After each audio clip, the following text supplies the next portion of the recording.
सजना है मुझे सजना के लिए।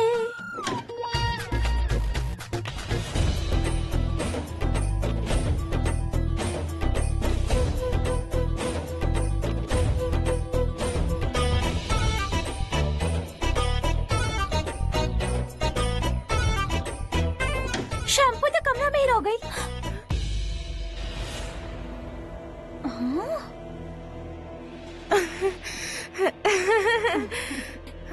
मम्मी जी रहुआ हम चोरी करत रहनी। ना ना ना ऐसे सब कुछ यहाँ इतना बिखरल बाबा ना। ना ना ना हम गुड्डू जी जल्दी यहाँ आई। का भइल? फिर से कोनो भूत दिख गइल का तो के? भूत ना, प्रेतनी राहुल माँ। बहुत जल्द रहुआ के अपन हाथ पर लिखवावे के पड़ी, हमार माँ चोर बिया। पता ना कहाँ चोरी करे आयल रहनी यहाँ पर। अब अम्मा सरेआम पकड़ा गइल बारू तो बतावा का करत रहलू यहाँ? हाँ अरे गुड्डू बेटा तू तो बिल्कुल चुप रहा। हमार घर बा, अभी तक हम बात के टाले की कोशिश करत रहनी तो तू लोग हमरा पर सवार होके की कोशिश कर रहल बाड़ा। सही कह रहल बाड़ू, बिल्कुल सही कह रहल बाड़ू छोटी। ये तोहर बहुरिया बिया ना, ये बात ना समझेले। दरोगा के बीच बिया ना, ते के बस डंडा के भाषा समझ में आवेला। अरे बड़की अम्मा, तू हमरा बीबी के कुछ भी बोलने जा रहल बाड़ू हैं? शांत। ऐसन बा गुड्डू, घर में जब सब औरत बात कर रहल होखे ना तब मर्दन के चूत चपाट न करे के चाहिए। बैठा। अच्छा पापा बैठल बानी।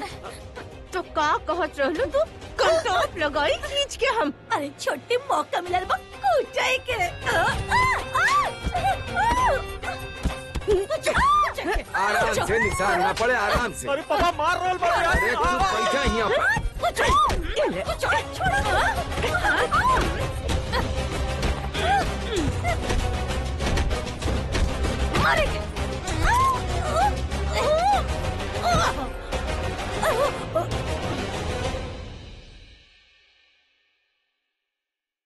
अब देखिए हम कैसे अपन पापा से बोल के तू सब पे छुट्टी करवावत बानी।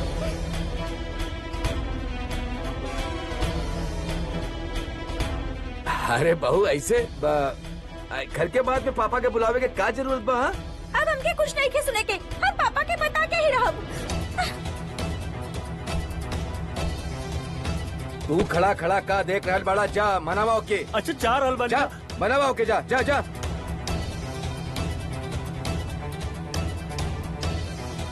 बेसी जोश में आ गईली औरत सब।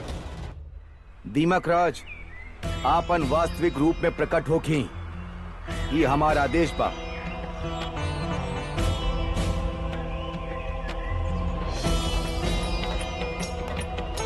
दीमक राज कृपा कर ऐसा मत करी।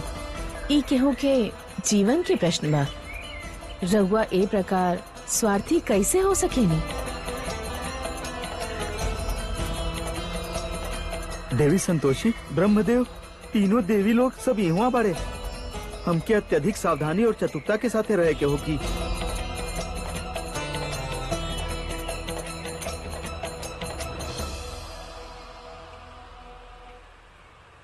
नारायण नारायण। ब्रह्मदेव, दीमक राज तो हमने के समक्ष उपस्थित नहीं हो रहा। अब हमने का करब? देव वाटिका था अनंत बा। यदि हमने देव वाटिका के प्रत्येक कोना में दीमक राज के यही प्रकार खोज करत रहब तब कम से कम 1 वर्ष के समय अवश्य लागी। ब्रह्मदेव, एगो देव सदस्य हमनी के सहायता कर सकेला।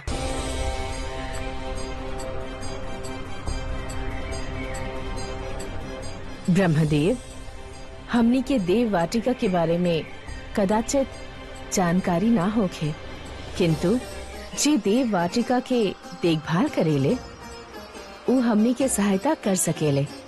रघुआ हमके ए वाटिका के बारे में बताई। देवी संतोषी, देव वाटिका में जितना भी नया पौधा और कंदों के आगमन होखेला वो सब पौधन के जानकारी देव वाटिका कुंजिका में निहित होखेला।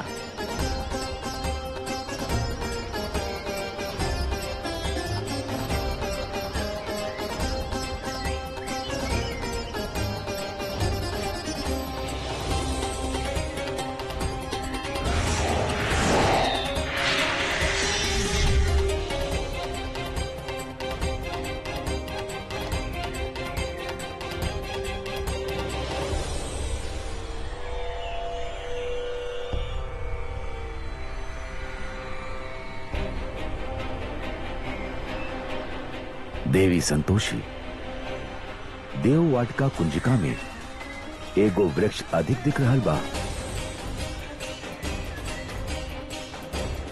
एकर अर्थ बा दीमक राज ई वृक्षन के बीच सुरक्षा के आवरण ओढ़े हमनी के संगे छल कर रहल बाड़े। अब हमके और भी सावधानी रखे के होगी। यदि हम लोग के कोई भी संकेत ना देनी तो केहू भी देव हमके ना ढूंढ सकेला। नारायण नारायण। माता माता ही कैसन व्यथा बा माता। दीमक राज हमनी के समक्ष उपस्थित बाड़े, किंतु उनकर वरदान के कारण हमने उनके देख ना सके नहीं माता। किंतु माता एगो युति बा हमनी के लगे, काहे न वन के भाग के ही आग लगा दिया जाए। दीमक राज स्वयं ही बाहर आ जाई है। इनके क्षमा करी देवर्षि। वाटिका कई पक्षियन के आहार के माध्यम बा। वृक्षन के नष्ट कर हमनी उनकर माध्यम के नष्ट ना कर सकेनी। और देवर्षि वृक्ष में भी जीवन होखेला, ई बात रउआ के स्मरण रखे के चाहिए। एगो मत्स्य के खोज खातिर संपूर्ण नदी के खाली ना कईल जाला। नारायण नारायण। किंतु माता दीमक राज के पता कैसे चली, कैसे? देवर्षि जहाँ आशा होखेला वहाँ मार्ग स्वयं बनेला। नारायण नारायण। सत्य वचन माता, सत्य वचन।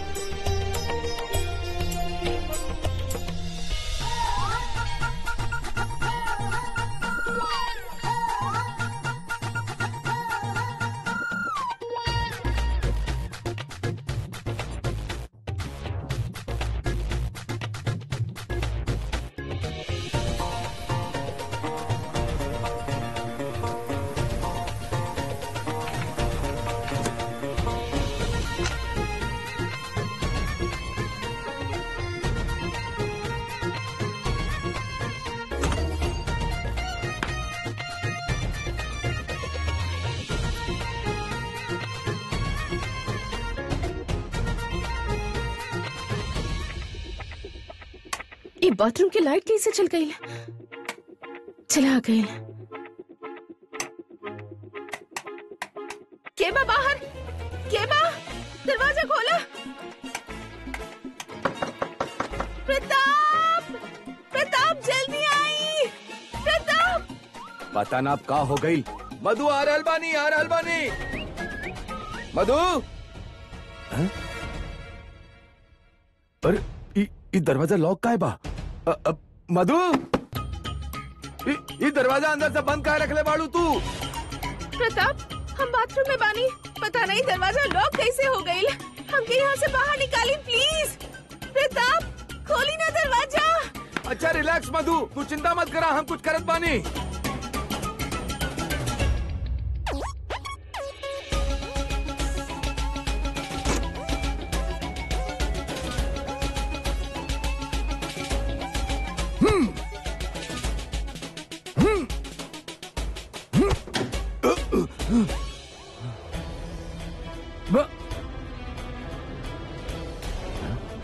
दरवाजा तो खुलल बा।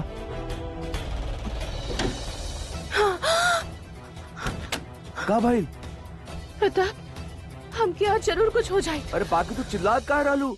दरवाजा तो खुलल रहल बाथरूम के। हम तो पागल बानी, ऐसे ही चिल्लात रहनी। हम कहाँ कर रहल बानी? मतलब ई रूम के डोर अंदर से लॉक रहल कि वो बाहर से अंदर कैसे आ सकेला? ओ माय गॉड, हमके तो लागत बा मधु तू धीरे धीरे बिल्कुल पागल होकर जा रहल बाड़ू। काका ने? हाँ, और हमने सबके भी पागल बना रहल बाड़ू। प्रताप।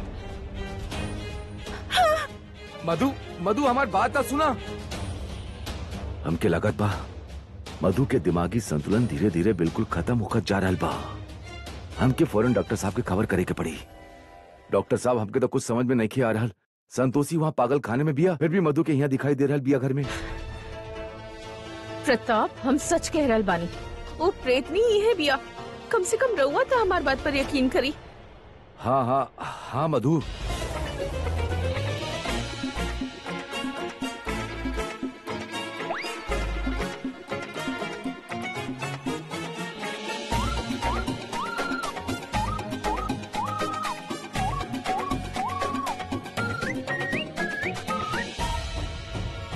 भाभी शांत हो जाई।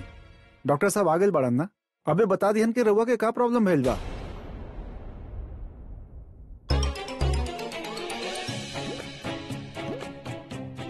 देखी इनके देखा थी इनके बीमारी के पता लग रहल बा।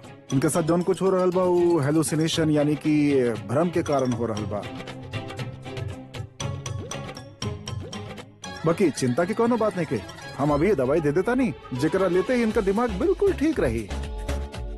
ठीक बा। ई नहीं हमके कौनो भ्रम नहीं के भइल, हम दवाई ना खाई। भाभी रउआ ले ली दवाई ले ली, वरना क्या पता रउआ कभी पागल खाना ना जाके पड़े संतोषी की तरह। पागल खाना?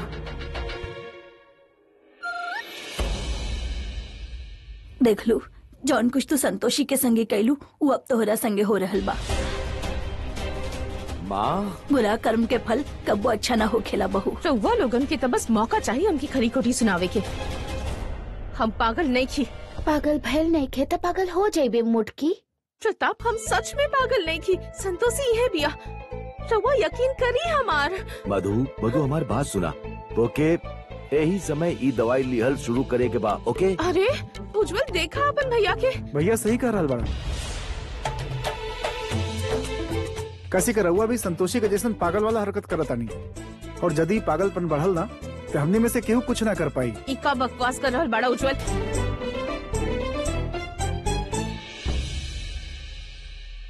देखी दवा लेवे में रउआ जितना देर करब राउर हालत उतने बिगड़त जाही। राइट डॉक्टर साहब। मधु तू फौरन ही दवाई ले ला। पुष्पा जी मैम खातिर पानी लेके आवा गिलास। जी ना जिद मत करा, तो के दवाई लेवे के बाद मुंह खोला। ना प्रताप हमके दवाई ना चाहिए, हम ठीक बानी। अब पता चले मुटकी के कि बड़ बड़ गोली खाए का हो खेला, हमके पागल करे चलल। खोला मुंह खोला, मुंह खोला।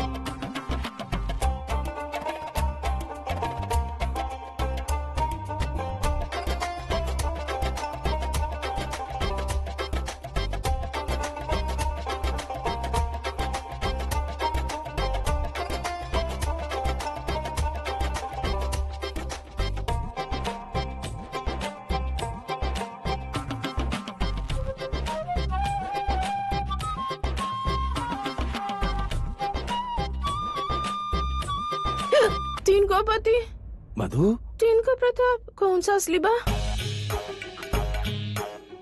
तीन को नाक। का करल बाड़ू? सब तीन। लागत बा मधु बिल्कुल पागल हो गई बिया। हमके लागत बा अबे के अस्पताल लेके जाए की पड़ी। हम पागल नहीं की, सुन्नी रहुआ लोग, हम पागल नहीं की।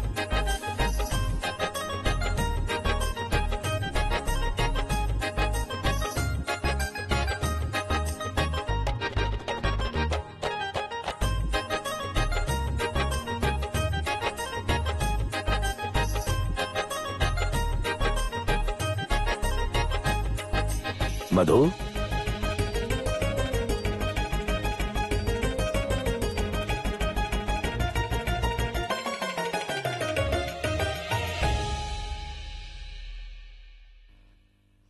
हम अब दावा के संगे कह सकेनी कि हमार बहू पागल हो चुकल बिया।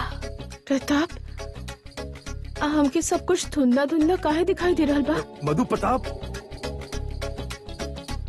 और रवाई डॉक्टर के काहे बुलवले बानी? हम ठीक बानी, हमके दवाई की जरूरत नहीं है प्रताप, हम सच कह रहल बानी। और डॉक्टर तू हमके कौन सा दवाई दे रहल बाड़ा? जब भाग यहाँ से। मधु हम प्रताप बानी, डॉक्टर ना।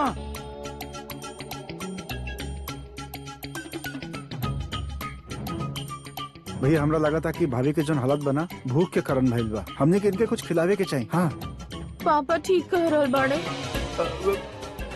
सवेरे से हम कुछ नहीं की खैले, हमके भूख लागल बा, हमके क्यों खाए के दे दा। ठीक बा हम अभी खाना मंगावत बानी तोरा खातिर। पुष्पा खाना लेके आवा जल्दी से मधु खातिर। जी।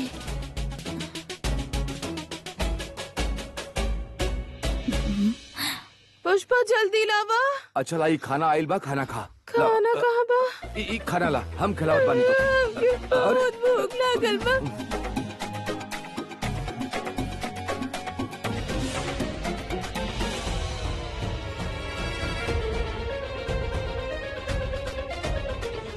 ई का बच्चा जैसा हरकत कर रहल बाड़ू मधु? ई कोनो तरीका बा खाए के? हमके बहुत भूख लागल बा।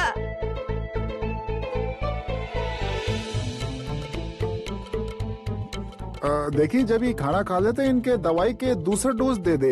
बाकी यदि दवाई के दूसरा डोज देला के बाद भी इनका हालत में इम्प्रूवमेंट ना भइल तो का डॉक्टर?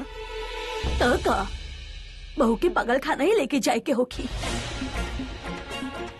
उहे जहाँ ही संतोषी के पहुँचौले रहल। खा ले मोटकी खा ले, काहे कि आप तो के खाली झटका खाए की मिली पागल खाना में।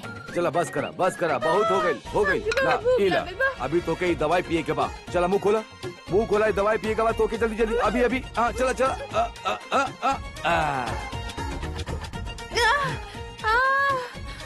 भूख लागल बा हमके। मधु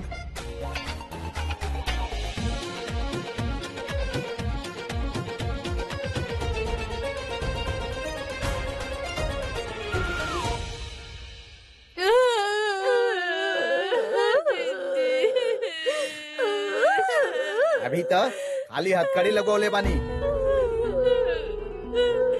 डंडा लगावल तो अभी बाकी बा।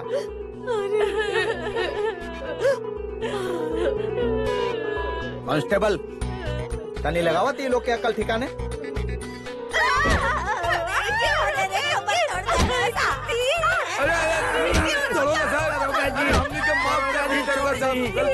गलती हो गई हमनी से। हाँ साहब थोड़ा तो दया करी। तो हमनी सब लोग मिलके हमार बिटिया के मरले बाड़ा, दया के उम्मीद करत बाड़ा ना।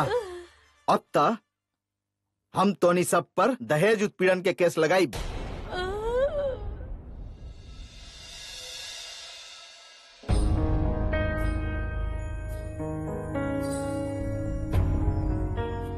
धैर्य हमरा के लगा था हमने के भाभी के कोनो बड़ा डॉक्टर के दिखावे के चाहिए।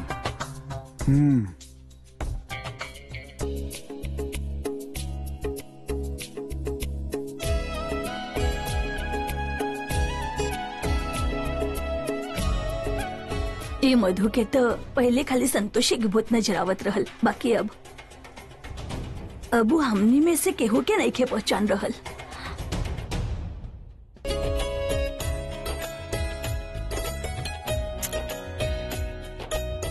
हमके लागत बा दवाई से काम ना चली।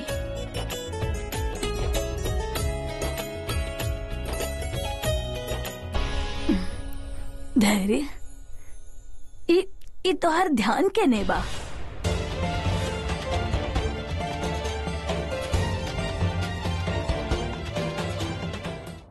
ई का तोहर तो मुंह भी नहीं खिंचल रहल। और ई रोटी कहाँ बा?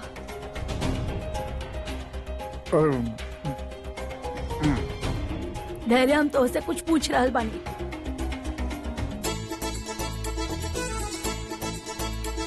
तू जवाब देवे के बजाय फिर से उछले लगला। का हो रहल बाई? हमू देखा था नहीं कब से मटक मटक के खाना खा रहल बा। काबिल धैर्य मच्छर काट रहल बा। अब काट रहल बिया। ई का रउआ लोग अपन डिस्कशन कंटिन्यू रखी। हमरा तो बड़ा टेंशन हो रहल बा। अगर दवाई से भी भाभी के इलाज ना भइल तो कैसे होई फिर?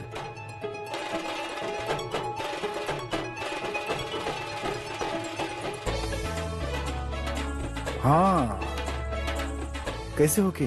कैसे कहा कि जैसे एकर भइल वैसे होगी? एकर मतलब केकर? एकर मतलब जैसे संतोषी के भइल, जैसे संतोषी के लेके गई वहाँ वहाँ बहुत अलग तरीके से ट्रीटमेंट भइल, तो वैसे ही भाभी के भी होगी ट्रीटमेंट। जब संतोषी के हमने पागल खाना भेजले रहनी तो ओकर तबीयत इतना ज्यादा खराब ना रहल, फिर भी ओके पागल खाना में भेज दिया गई। बाकी मधु की तबीयत तो बहुत बदतर बा से। हमके लागत बाकी पागल खाना भेजे के अलावा और कोनो उपाय नहीं खे। सही सही कह रहल बानी रहुआ। अब भाभी के तो पागल खाना भेजे के ही पड़ी ना, उनका ट्रीटमेंट तो वहाँ होके के ही बा। वहाँ ट्रीटमेंट के बाद ठीक हो जालन पागल, उ करे देना कोनो शॉक थेरेपी, वो बिजली के झटका देवेलन पागलन के। हाँ ऐसे ही चिल्लालन, ओकरा बाद शॉक थेरेपी के बाद पेशेंट ऐसे ही चिल्लालन। रहुआ लोग आपन आपन इलाज बतावल बंद करी।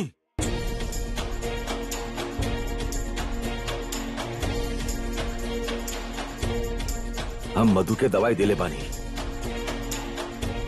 हमके पूरा यकीन बा कि वो अच्छा हो जाई।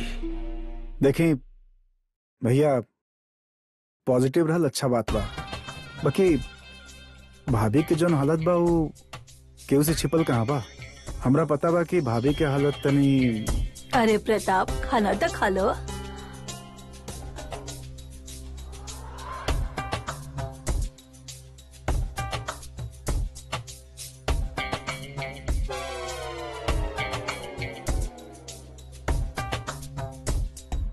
ए गुड्डू बेटा, समझावा ना अपन ससुर जी के। अरे ससुर जी चाय दी ना। और ये रहा पूछने के सुने के हमके। अरे कैसन आदमी बड़ा तू, तुहार बीवी के केहू मार रहल बा और चुपचाप देख रहल बड़ा। ससुर जी गलती हो गई। तू गलती का है के? ये गलती ना गुनाह बा। दया गुड्डू बेटा कुछ करे ना। शर्मिली, हम दोनों से गलती हो गई, हम दोनों के माफ कर दा। अब हम और दीदी कुछ भी ना करब। गुड्डू पापा, यदि हमसे सॉरी कहत बाड़े तो ए बार जाए दिहल जाए। ये इनकर पहला गलती बा, अगला बार कुछ करस तो सीधा जेल में बंद कर दे। अरे बहुरिया, सॉरी सॉरी सॉरी, मारो मारो मारो हमके। सॉरी बहुरिया, सॉरी सॉरी बहुरिया, सॉरी। हमके भी माफ कर दे बहुरिया, सॉरी सॉरी बहुरिया, माफ कर दे। ये अच्छा ना कहीं नहीं ससुर जी रहुआ। अब रहुआ देखी हम का करत बानी। अच्छा ये बतावा तू हमके एगो रोटी और काहे ना दिहला? एक और रोटी कहाँ से देती है, प्लेट में बचल ही ना रहे। और वैसे भी तू आज हमरा के मरवाई दिले रहलू, बहुत हिम्मत आ गइल बा तोरा अंदर। डरल तो हमरा फितरत में नहीं खे जाने मन। और वैसे भी जब तक हमार हीरो हमरा संगे बा, ए हीरोइन के डरे की कोनो जरूरत नहीं खे। बहुत हिम्मत बा हमरा में, दिखाई कितना हिम्मत बा। अरे हाँ बस हो गल। अरे सुना सुना, बस बस सांस रुक गल हमार। सुना सुना, बहुत नॉट हो गइल बाड़े तू। हाँ अब के घर वालन के भरोसा तो हो गइल बा कि भाभी सही में पागल हो गई बड़ी। बड़े भैया भी माना ताड़न। माने से का होगी? मजा तो तब आई जब वो असली में पागल हो जाई। तो मतलब तू एक्चुअली में भाभी के पागल करे वाला बड़ू। अभी तो शुरुआत भइल बा, आगे आगे देखा अभी होखत बा का। हाँ संतोषी बस भी करा यार, मतलब बहुत हो गया यार ये ड्रामा। बस कैसे कर दी ही? अभी तो हम कुछ कर ले भी नहीं की। तनी सा और तो क्या चाहता रो तू बोला?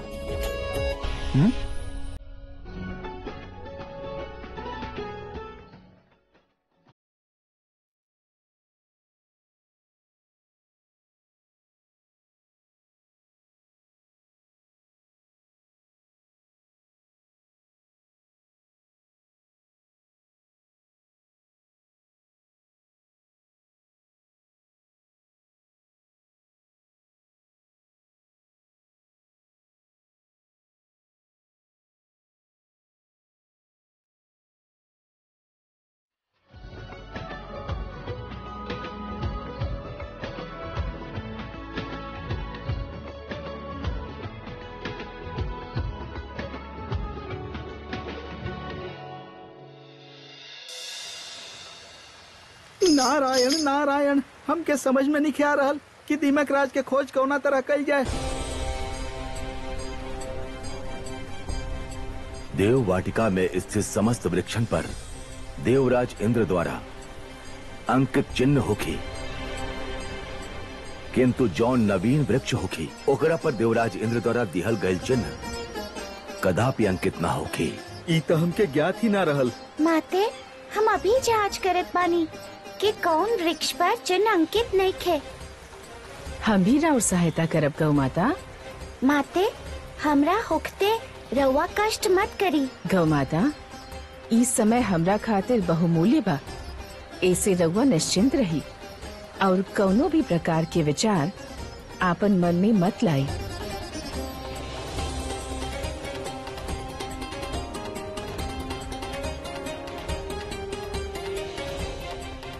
नारायण नारायण। माता संतोषी वास्तव में विनम्र देवी बाड़ी, जे अपन भक्त के रक्षा खातिर कोनो भी सीमा तक जा सकेली। संतोषी अत्यंत भाग्यशाली बिया ऐसा आराध्य के पाके।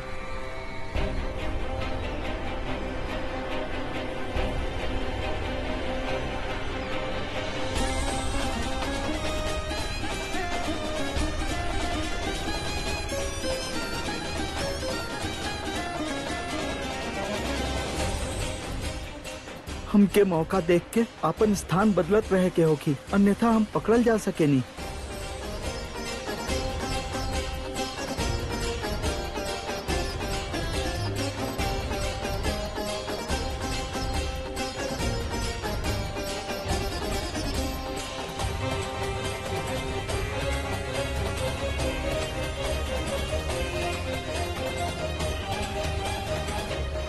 हमके लागत बा हमनी के देवी संतोषी के सहायता करे के चाहिए।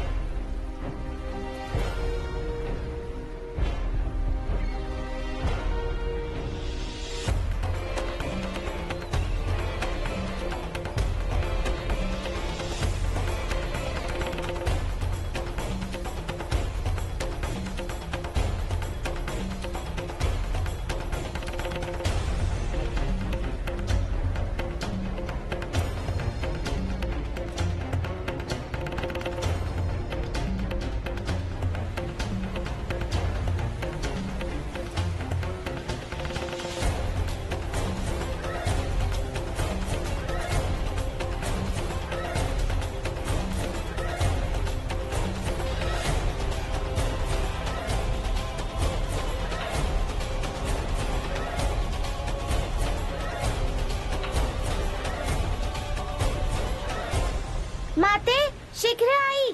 प्रतीत होखत बाकी दीमक राज ये हैं बाड़े।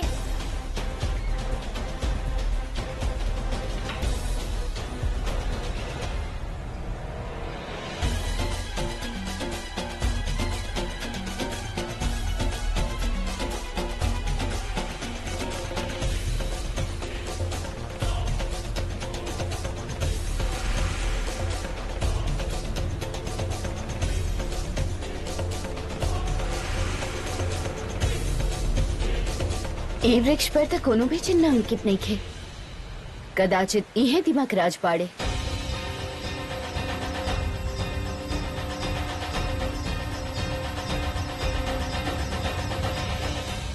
ना, ये दीमक राज नहीं खन।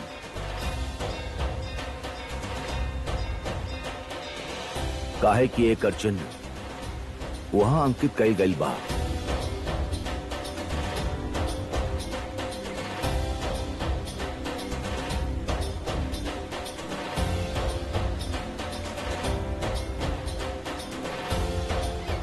देवी संतोषी, रउआ व्याकुल मत होखी, हमने दीमक राज के अवश्य ढूंढ निकालब। नारायण नारायण, देवलोक के एगो त्रुटि समस्त देवी लोक के भी व्याकुल कर देले बा।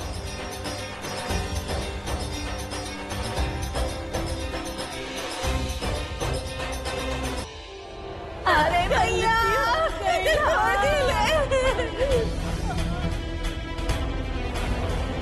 आज तो घर में एकदम सिनेमा वाला मजा आ गई। वो का कहल जाला? Entertainment entertainment entertainment. अरे रहुआ के का भइल? ऐसा काहे लग रहल बा जैसे कि उस साइलेंट बटन दबा देले होके? ऐसे चुप्पी साथ काहे बैठल बानी?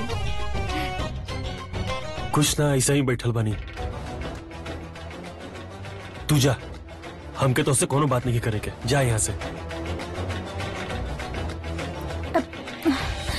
बात नहीं खे करे के? बताई ना, का बात बा? भइल का बा?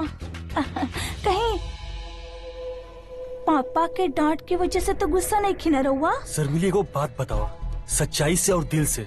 आज जौन तू अम्मा और बड़की अम्मा के संगे कैलू वो सही रहल? उ लोग के सबके सामने पिटवालू। उ तो से माफी मांगत रहली, गिड़गिड़ात रहली। तोहर कितना भी हाथ जोड़ ली, बाकी तू ना मन लू।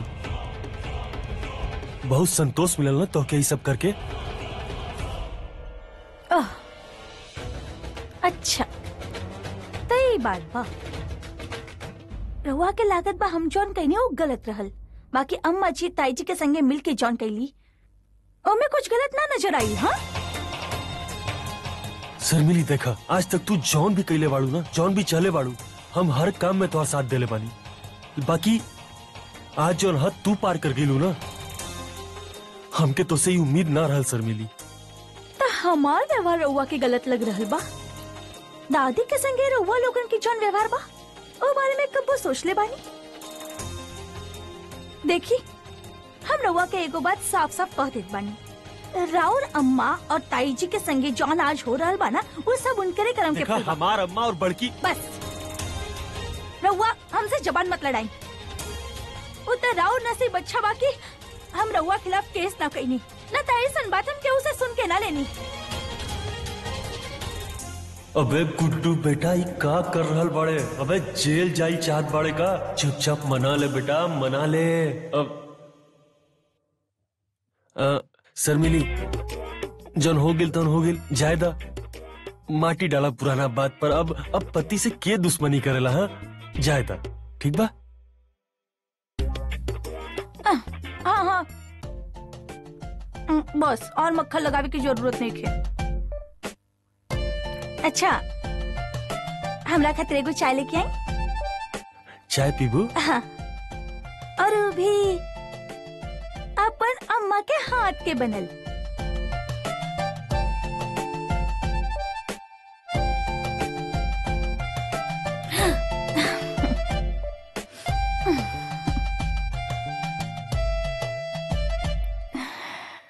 बड़ा घमंड बना तो के अपन दरोगा बाप पर। अब देखत जा, तोहार और तोहार बाप की अकड़ ना निकलनी तो हमार नाम भी गुड्डू ना।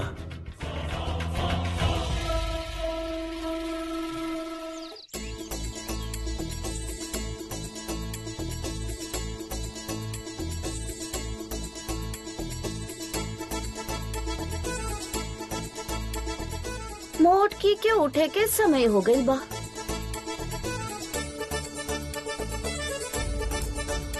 उठ जा चुड़ैल।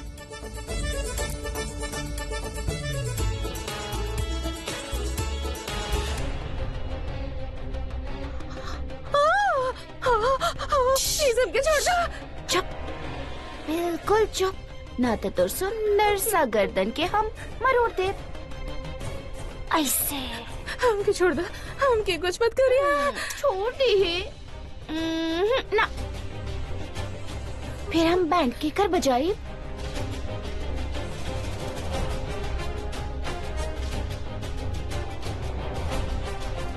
जानत बाड़ू काबा? काबा पाउडर चेहरा पर ना लगावल जाला के, काहे कि एकरा शरीर पर लागत ही ना शरीर में खुजली शुरू हो जाला, और इतना खुजली होखेला कि इंसान खजुआ खजुआ के मर जाला। बाकी तू हमके काहे दिखा रहल बाड़ू? ई तो के दिखा काहे रहल बानी? हाँ। ई तो हम तो के लगाई। बाकी तू ये हमके काहे लगाईबो? मन कर रहल बाना। बाकी घबरो मत, हम तो के मरे ना दे। ऐसे बचे के उपाय संगे ढूंढ के लायल बानी। जब खुजली करत करत लागे कि मरे वाला बाड़े ना, तक गोबर से जाके नहा ली है, बच जाइबे।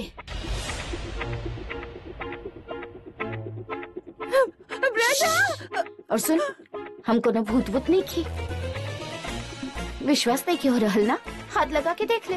ना ना छू ना। ना ना, तू जोन भी बाड़ू ना, चल जा यहाँ से। काहे भाई, काहे जाई? खेल तो शुरू कैले रहला ना,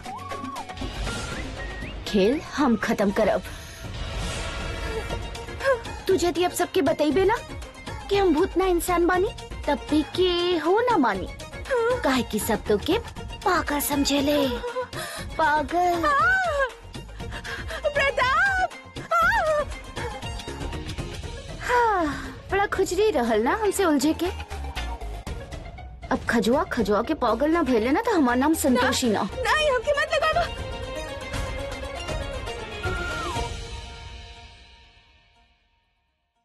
तू हमके भूत बन के डरावत रहलू ना, अब हम तोके देखत बानी। डर जा। अरे पहले खुद के संभाल मोटकी, फिर हमके देखिए। हाँ, हम देख ले तोके, एक बार हम ठीक हो जाए फिर देख ले तोके। गोबर गोबर।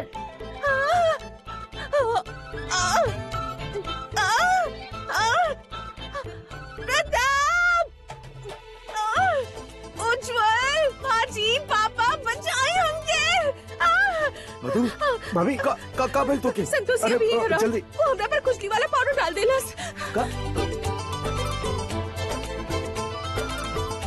हमार पीठ को जाई प्लीज। हाँ एक मिनट रुका। प्रताप जल्दी करा। हाँ ठीक बा। इला इला इला इला।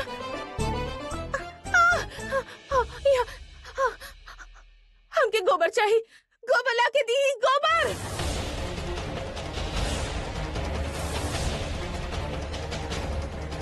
दिमाग खराब हो गया बा का तोहार? गोबर कहाँ से लाई हम हमके डॉक्टर के फोन करे के चाहिए। डॉक्टर के फोन करे की कोनो जरूरत नहीं के, हम सच कह रहल बानी। डॉक्टर साहब प्रताप बोल रहल बानी, ये राउट दवा के असर नहीं हो रहल कुछ। हमके लागत बा मधु के पागल खाना में एडमिट कराही के पड़ी। आई थिंक भाभी बहुत ज्यादा ही पागल हो गई बड़ी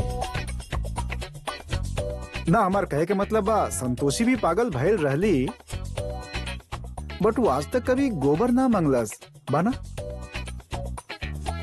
हमके तो लागत बाकी मधु के दिमाग में जौन गोबर बना उहे ओके बाहर दिखाई दे रहल बा। प्लीज माँ, अब जलल पर नमक मत छिड़की रहुआ।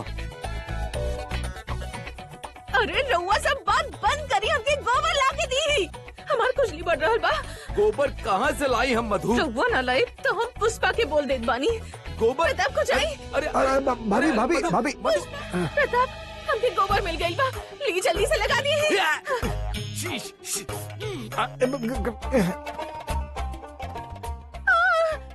ई का करनी रहुआ? रउआ गोबर गिरा देनी। कोनो बात ना, हम खुदे लगा लेत बानी। मधु का करल बाड़ू? भाभी भाभी प्लीज। का करल बाड़ू मधु? शिट। मधु देखा। अरे मधु का करल बाड़ू? इस सब मधु का गंदगी करल बाड़ू मधु? इसे गोबर मंगवले रहली हमसे, उल्टी करवा दी है ई तो।